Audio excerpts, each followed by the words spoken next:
Hola amigos, yo soy Javier Ponce y esto es Testigo 13.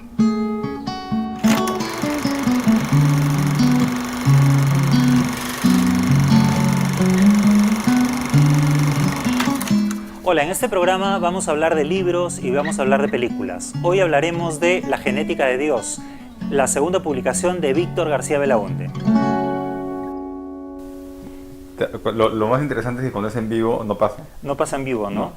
Simplemente se lanza, uno se lanza. Sí, o sea, cuando Sí, es en pues. vivo no... Cuando es grabado hay una serie de problemas. Cuando es grabado piensas que puede ser mejor. Sí. Hoy tenemos la presencia de Víctor García Belaúnde para hablar de su último libro, La genética de Dios. Este libro es la segunda publicación de Víctor. Víctor es un psicólogo clínico graduado en la Universidad de Lima. Obtuvo 2 maestrías, la primera en Historia de la Filosofía en la Universidad Nacional Mayor de San Marcos y la segunda en Ética Profesional y Aplicada en la Universidad Nacional de Australia. Fue cofundador y director ejecutivo de la Sociedad Secular y Humanista del Perú. Además, ha publicado diversos artículos sobre la naturaleza humana desde una perspectiva psicológica y filosófica. Ha sido panelista en programas de divulgación científica como Paranormales de la Noche y La Guía Escéptica. Actualmente conduce un programa de popularización de la ciencia en la Mula TV, La Manzana Escéptica. Además, se desempeña como psicoterapeuta cognitivo-conductual en la línea Íntegro y es profesor de Ética, Filosofía de la Ciencia, Epistemología y Teoría de la Ciencia en la Universidad San Ignacio de Loyola y de Deontología en la Universidad Científica del Sur. Su primer libro, publicado en España, fue Crítica a las interacciones del alma. Hoy lo tenemos como invitado para conversar sobre su último libro, La genética de Dios, publicado por Estación La Cultura bajo el sello Máquina de Ideas. Lo primero que me llama la atención de tu libro, además de agradecer una publicación científica en el Perú, cosa que no suele suceder fuera de los ámbitos académicos, ¿no?, es la amabilidad con la que tratas al lector. Es decir, tu libro es un libro sobre ciencia, pero escrito desde la filosofía, escrito desde la psicología, para una persona que no está necesariamente familiarizada con la ciencia. Tu discurso es muy amable. No es un discurso de especialista. Los especialistas suelen ser pues muy oscuros, ¿no? Escriben solamente para ellos mismos y casi con la intención de lucirse. Mira cuánto sé sobre esto, ¿no?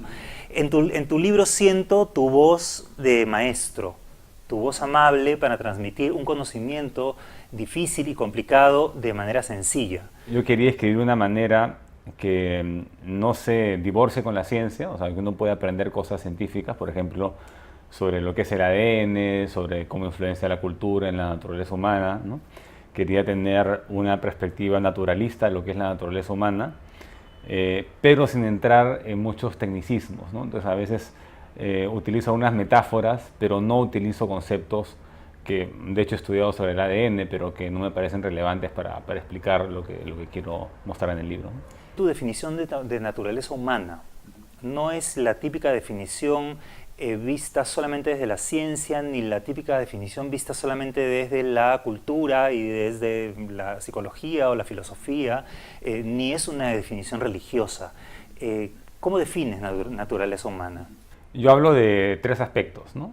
Del aspecto genético, que son los programas de arranque de la naturaleza humana, que esos programas de arranque interactúan con el medio, ¿no? O sea, la genética, que es uno de los 3 componentes de la naturaleza humana, interactúa con el medio, y esa interacción, a uno de esos programas se desenvuelven y se complejizan, lo que se llama la epigenética, ¿no? Cómo estos genes, digamos, se expresan adentro del cuerpo, ¿no? Y después está todo lo exterior al cuerpo, lo que llamo el nicho ecológico del ser humano, ¿no? Cada especie va a tener su nicho ecológico.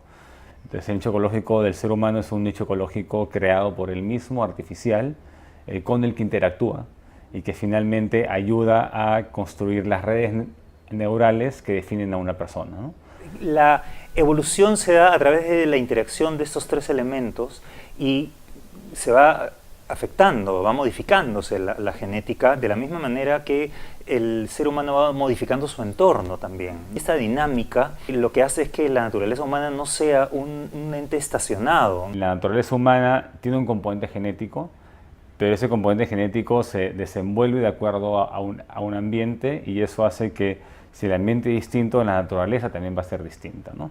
Y este ambiente a la larga también va a generar cambios genéticos. Tal vez no en una sola generación, pero sí a través de las generaciones, ¿no? Somos coautores de nuestra naturaleza, no es únicamente un producto de la selección natural, sino que también hay una selección artificial, una crianza, o sea, el hombre se está criando a sí mismo, así como el hombre crió a los animales domésticos y los independizó de la naturaleza y creó nuevas especies, así el hombre también está creando y recreando su propia naturaleza. Antes lo hacía de manera intuitiva y ahora estamos llegando a unos niveles de control sin precedentes, donde vamos a poder manipular gen por gen y también predecir qué podría hacer cada gen y potencialmente elegir el buen camino. Antes a veces no sabíamos cómo iban a reaccionar ciertos genes o cierto tipo de selección. En cambio, con la manipulación genética puedes determinar y cambiar únicamente un gen, ¿no? Que genera una expresión de esta proteína. La resistencia al frío, la resistencia a cierto tipo de sequedad o alcalinización del suelo, por ejemplo. O puedes introducir un gen que produzca una especie de repelente natural y ya no usas tantos pesticidas que pueden generar otros problemas, ¿no? Puedes introducir un gen que te haga más inteligente o retirar a unos genes que están predispuestos a enfermedades congénitas, ¿no? Entonces las posibilidades son ilimitadas. La gran discusión entre la ciencia y las religiones, que las religiones supuestamente tienen verdades definitivas, cerradas, que no están sujetas a discusión, ¿no? Y las religiones también definen al ser humano como una especie cerrada y definitiva. Esto es el ser humano, ¿no? La ciencia no tiene saberes cerrados. Todos los saberes de la ciencia son discutibles y son, digamos, verdades temporales. Mientras tanto, nosotros creemos esto hasta que aparezca una realidad nueva y hasta que descubramos una cosa distinta. ¿Por qué las religiones se oponen a la manipulación genética? Las religiones judeocristianas que tienen a la Biblia como guía, hay partes donde dice que lo que Dios une, el hombre no lo puede separar, por eso que interpretan que no debería haber divorcio. También se piensa pues que la naturaleza humana o el hombre y la mujer fueron creados por Dios. Ahí está la historia del Génesis, ¿no? Donde agarra un pedazo de barro y crea a Adán, y de ahí le saca una costilla y crea a Eva. Entonces, a la hora que estamos manipulando el ADN, estamos actuando como si fuéramos dioses, estamos usurpando el poder de Dios, y eso mucha gente lo considera que es algo malo, ¿no? Que tenemos que aceptar los dotes naturales que presuntamente vienen de Dios, y si hay algo malo en nuestra genética, es malo para nosotros tal vez, pero puede ser bueno para el plan de Dios. O sea, cuando algo pasa y es bueno, se dice que Dios es misericordioso, ¿no? Pero en cambio, cuando sucede alguna miseria, se dice que Dios es misterioso, ¿no? Cuando sobrevive una niña pues, en un terremoto, dicen, ¡ay, Dios la salvó! Claro, Dios la salvó, pero después de mandar un terremoto que asesinó a 100.000 personas. Entonces, Dios pues, es un ente majadero que manda terremotos y salva a quien un poco le da la gana, ¿no? Claro, estamos yendo al supermercado y le pido a Dios que me consiga un estacionamiento, y Dios consigue un estacionamiento, mientras que deja de salvar a miles de personas en el tsunami en Asia, ¿no? Pero se ocupa de tu estacionamiento. Pero se ocupa de tu estacionamiento, ¿no? Esas son las cosas que uno tiene que soportar, tal vez, ¿no? A la hora que permites el pensamiento de lo sobrenatural, ¿no? Vamos a hacer ahora un primer corte y volvemos luego con la segunda parte de esta entrevista. Excelente. Papá necesita un shampoo que preserve el cabello. Él necesita un shampoo que limpie a fondo. Yo necesito un shampoo que deje el cabello sedoso y brillante. Shampoo crema de Helen Curtis.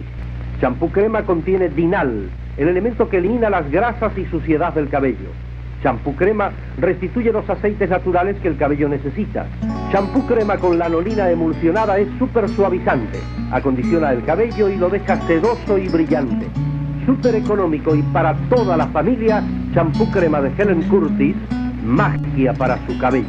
La evolución y la naturaleza nos muestra que partimos de estructuras muy simples que se van complejizando a través de la interacción con el entorno y de la selección natural, y es contrario a la idea pues, de un creador superior y perfecto que nos genera con todas nuestras imperfecciones, ¿no? La ciencia es la búsqueda por la simplicidad, ¿no? La búsqueda por la elegancia matemática. Y a la hora que se observa en la naturaleza, algo como el hombre, que es muy complejo, tiene que ser explicado por un proceso evolutivo que va en retroceso, ¿no? Y en estructuras cada vez más simples, digamos de los mamíferos a los reptiles, de los reptiles a los anfibios a los peces, de los peces claro, a las esponjas, retrocediendo a las amebas, hacia lo mínimo. hasta que llegas a la bacteria primaria o a la protobacteria, al ADN suelto tal vez, después al ARN, que es una sola paleta en vez de dos, después a los aminoácidos. Antes de los aminoácidos tienen que haber elementos suficientemente pesados en la tabla periódica, como el carbono, como el nitrógeno, que fueron cocinados en estrellas. Entonces tienen que haber habido estrellas y tienen que haber explotado. Y retrocedes un punto en que llegas a un universo que está hecho prácticamente de hidrógeno y de radiación, y antes de eso únicamente radiación, y a un punto de la singularidad de energía pura, ¿no? Que es lo más simple a lo que se ha llegado. Y decir que antes de la singularidad hay una especie de ser consciente con Barbie, con una varita mágica que inicia, todo este esfuerzo para explicar el punto más simple del universo, que es la singularidad, para decir que existe o que fue creado por algo muy muy complejo, presuntamente más complejo que el hombre, que aparece después de 15.000 millones de años, y que en sí mismo no tiene una explicación tampoco, ¿no? Entonces es como un retroceso y inútil todavía. Sí, ahora, o quizás es un poco la metáfora de la circularidad hacia donde va el otro lado de la rueda. Después del estado del hombre en el que está, ese siguiente paso es la disciplina del transhumanismo. Es justamente la discusión que quiero abrir con este libro, ¿no? ¿Qué vamos a hacer con la tecnología del futuro? Y la tecnología no solamente se puede aplicar a la modificación genética, también se podría aplicar a la reparación de los telómeros, por ejemplo, para vivir indefinidamente, que son los extremos del ADN que aparentemente se va dividiendo, estamos programados para morir, nos podríamos reprogramar para no morir, pero eso plantearía otros problemas, ¿no? Como el de la sobrepoblación. Claro, a la hora que morir sea una opción, ¿cómo regulamos este hecho de que la gente ya no tenga que morir si se siguen reproduciendo, ¿no? Esta modificación genética, ¿en manos de quién va a estar? ¿Hay una ética detrás? Tiene que haber una discusión donde involucren a varios expertos, desde eticistas hasta médicos, biólogos y abogados también, ¿no? Pero abogados que sepan de ciencia también, no pueden ser abogados únicamente que sepan de leyes, ¿no? Tiene que haber una conversación entre personas que conozcan lo mínimo del método científico, si no, no van a poder conciliar. Que eso es dificilísimo, ¿no? Me hace acordar a las discusiones iniciales sobre los delitos informáticos entre gente que ni siquiera sabía qué cosa era de lo que estaban hablando, ¿no? Cuando la prensa no discutía los derechos LGBT en el Perú, cuando no se hablaba de ese tema, había mucha ignorancia, ¿no? Y ni siquiera conocían los términos, ¿no? Claro. La diferencia entre, digamos, orientación sexual, identidad sexual, etcétera, ¿no? Que para los psicólogos es básica. Pero ahora sí, ¿no? La prensa sí está entrenada y sí conoce los términos y normalmente apoya la causa LGBT. Al principio tal vez están un poco reacios, ¿no? Y ha habido también un cambio de mentalidad. Igual debería ser con el transhumanismo, o sea, no solamente la modificación genética, sino los androides, ¿no? Una vez que aparezcan los robots inteligentes, con conciencia, ¿qué hacemos con esta creación nuestra, con estos hijos de la tecnología, ¿no? ¿Vamos a abusar de ellos? ¿Vamos a crear una raza de esclavos? ¿O vamos a darles derechos como las personas, ¿no? ¿El ser humano está tendiendo a ser cada vez mejor o estamos empeorando? Por ejemplo, el tema del racismo ha ido mejorando en el mundo en general. En la Edad Media todos eran racistas. Los grandes griegos, los grandes filósofos eran todos racistas. A nadie se le ocurrió el derecho a la mujer era inferior necesariamente, ¿no? En la India tienes el tema de las castas, que actualmente está siendo cuestionado. Pero ahora, actualmente en Europa, hay bien poca gente racista, o por lo menos que lo admita abiertamente, ¿no? Es como mal visto ser racista, ¿no? Igual está pasando ahora con los derechos LGBT, ¿no? Ya son pocos los que se manifiestan en contra de los derechos LGBT. Claro, por más que lo sientan, ¿no? O sea, Sí. hay una homofobia. Puede haber una homofobia interna. Hay una homofobia de closet, Sí. igual que hay un racismo de closet, Exacto. ¿no? Lo que pasa es que es políticamente incorrecto expresarlo. Entonces, yo creo que en el caso del transhumanismo es importante que comencemos a hablar sobre esos temas, porque una vez que aparezca la tecnología, la gente tiene que conocer la terminología, tiene que saber cómo funcionan esos temas para poder tener una opinión. Si no, ¿qué van a opinar? Las opiniones tienen que partir del estudio, por eso celebro la aparición de tu libro fuera de los ámbitos académicos para que la gente discuta y se comience a empapar un poco de este tema, que es una cosa que de todas maneras nos llega, ¿no? Bueno, espero que a la gente le guste y que sirva para eso. Esperemos que sí. Vamos ahora a hacer un segundo corte y luego venimos con la siguiente parte de la entrevista. Gracias.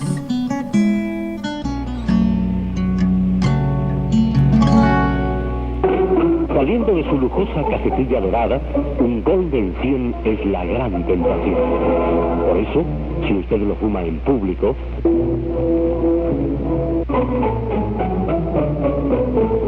resígnese a tener que invitar. Golden 100, con sus 100 milímetros de excepcional sabor, llega más lejos que cualquier otro cigarrillo. Más lejos en tamaño, más lejos en sabor y más lejos en suavidad. Golden 100, 100% más cigarrillo. Voy a comenzar con una pequeña cita de su libro que dice: los humanos parecen estar inevitablemente arrastrados a dominar y transformar el mundo natural que los rodea en ambientes artificiales, provistos de casas, herramientas, caminos, plantas y animales domésticos. ¿En qué momento aparece el ser humano? Los católicos actualmente hablan de, aceptan la teoría evolutiva, no son como los creacionistas, donde hay un momento en que aparece el ser humano, que es cuando Dios saca un pedazo de barro, pues y aparece Adán y de ahí saca la costilla, aparece Eva, ¿no? Ese momento es preciso para los creacionistas, pero los católicos no, creen en la teoría evolutiva, ¿no? La discusión es en qué momento el primate obtuvo el alma. El Homo sapiens obtiene el alma hace 200.000 años que aparece el Homo sapiens, que es la última versión de homínido. Pero yo podría argumentar que el Homo neanderthalensis también tenía alma, también tenía un lenguaje, también se vestía, también fabricaba herramientas, también enterraban a sus muertos, tenía una creencia de más allá, una especie de proto-religión. El ser humano parece ser el único animal que es capaz de imaginar cosas que no existen. Y de imaginar situaciones mejores y situaciones peores. Entonces, a partir de eso, se crea y se genera una cultura. ¿Podría ser ese el momento, esa la gran diferenciación? Sí, hay cultura animal, ¿no? La cultura, del término más amplio, es las tradiciones y herramientas que se transmiten de generación en generación. Entonces hay, desde una perspectiva amplia, cultura animal. Pero a mí me interesa el tema de la revolución cognitiva que aparece en el libro de Harari de Sapiens, que es un libro que recomiendo, me parece muy interesante. Y él piensa que hace 30.000 años aparecen las figuras antropomorfas. Y eso es clave, y eso únicamente aparece en el Homo sapiens. Según Harari, que hay algo importante en la creación de la ficción. Es decir, la representación de sí mismos. Sí, o sea, de crear realidades que no existen y que son compartidas por una cultura. Y eso unifica al hombre, ¿no? Por ejemplo, si yo creo en la ficción del cristianismo, ¿no? Y otra persona cree en esa misma Biblia en otro lado del mundo, no me importa si es otra cultura, no me importa si es otra raza, no me importa si habla otro idioma, basta que comparte el mismo mito para yo confiar en él, ¿no? Lo que genera es la posibilidad de juntar más de 50 personas. Para que un primate confíe en otro primate, para que un simio confíe en otro simio, requieren de acicalamiento, de pasar tiempo juntos, de poner al otro a prueba. Un chimpancé no va a confiar en otro chimpancé porque comparte el mismo mito. Va a confiar en él porque ha pasado tiempo con él y ha puesto a prueba. Lo ha tocado y se ha dado cuenta que no ha sido agredido. Claro, ¿no? En cambio, el ser humano tiene esa capacidad también, pero puede confiar en otra persona que no ha conocido únicamente porque cree en el mismo mito, porque sea judío, o porque sea católico, o porque sea ateo. Puede confiar y también puede temer a una persona que no conoce. Exacto. Entonces, porque el ser humano es el único animal que conserva la situación de estrés cuando el peligro ya pasó. El animal vuelve a su estado de tranquilidad y no se acuerda.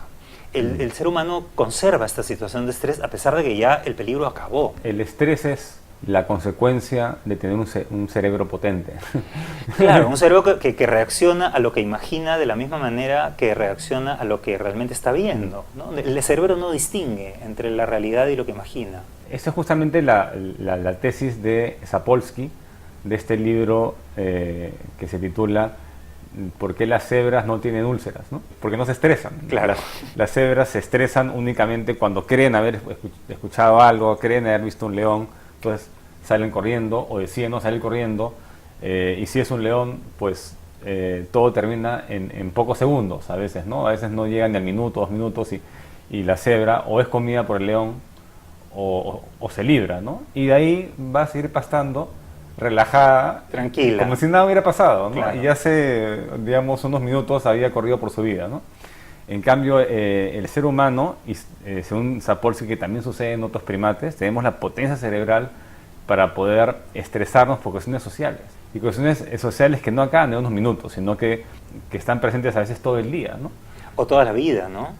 El bullying, por ejemplo, ¿no? Si tú eres un miembro desafortunado de un grupo o un miembro de un grupo que le cae mal a otros primates, pues te van a golpear, te van a pegar, te van a hacer la vida imposible, ¿no? Se van a desquitar contigo, ¿no? Quizás por eso hemos generado cultura, porque también la capacidad de conservar una agresión cuando ya no sigue siendo agredido puede ser también motivador. Motivador para generar cosas que te distingan de los demás, ¿no? Motivador no solamente en el sentido negativo del rencor, sino positivo de la revancha, ¿no? Ahora van a ver de que soy capaz, ¿no? Un poco revisando los mitos de todas las culturas, que son estos mitos unificadores para las grandes sociedades. Tenemos básicamente 3 tipos de mitos. El mito originario, ¿no? De dónde venimos. Claro. Los mitos finales, qué pasa cuando yo me muero, me voy al cielo, a nirvana, o reencarno, etcétera. Pero los más importantes son los mitos del contrato social, los mitos centrales, ¿no? ¿Qué cosa hago y cómo me comporto con los demás mientras estoy vivo? Los mitos seculares provienen de los intermedios, ¿no? Que son los que, para los ateos, los que tienen sentido. Y de hecho la ideología humanista, secular, es mucho más inclusiva. O sea, si tú eres humanista, secular, vas a pensar que debería haber libertad religiosa y no deberías tú imponer tu ideología a nadie, por más que tu ideología sea humanista, secular, ¿no? Es que todos estos otros mitos religiosos han sido administrados desde el poder, ¿no? Yo invento este mito y genero un grupo social o un grupo fantástico como el demonio, por ejemplo, que es lo negativo, de lo cual yo te voy a salvar. Me erijo como administrador, como chamán de la salvación y defino qué cosa está bien, qué cosa está mal desde mi posición de poder. La ideología humanista no pretende perpetuar ningún tipo de poder. A la hora que se hace una encuesta, lo interesante es que normalmente los hombres sí ven a la inteligencia artificial como una amenaza y las mujeres no, las mujeres la ven como una ventaja. Yo creo que tiene que ver con cómo es el hombre, ¿no? El hombre normalmente busca el poder más que la mujer, en cambio las mujeres no tienen ningún problema en ceder el poder si es para bien, ¿no? Yo creo que la inteligencia artificial tiene el potencial de hacernos la vida mucho mejor. Por ejemplo, la gente ya no debería manejar.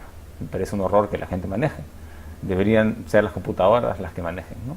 Ahora, igual la medicina, ¿no? ¿Cuántos años tarda un humano en convertirse en médico? Una máquina de pronto podría hacerlo mejor, simplemente sacándote la información necesaria y generando una terapéutica absolutamente adecuada y perfecta para toda tu constitución genética, ¿no? Sí, o sea, los robots van a ser más precisos que los cirujanos, sin lugar a duda, ¿no? Y va a llegar un punto en que dejarte cortar por un cirujano va a ser considerado bárbaro. Y dado los riesgos que hay de tener una gestación completa, por el bien de la especie humana debería prohibirse que las madres se embaracen, deberían ser todos úteros artificiales, ¿no? Habrá gente que pensará así. Entonces, son cosas que tenemos que comenzar a discutir. Te agradezco enormemente, en nombre de todos, en realidad, no solamente en el mío, la publicación de este maravilloso libro, realmente valioso y un libro fundamental para los tiempos que estamos ahora. Muchísimas gracias, y estamos conversando en otra oportunidad. Gracias. Nos vemos. Bueno, genial. Ya, creo que mucho cohete me has reventado. ¿Por qué? No, está bien. Bueno, ya tú editas. Ya tú editas.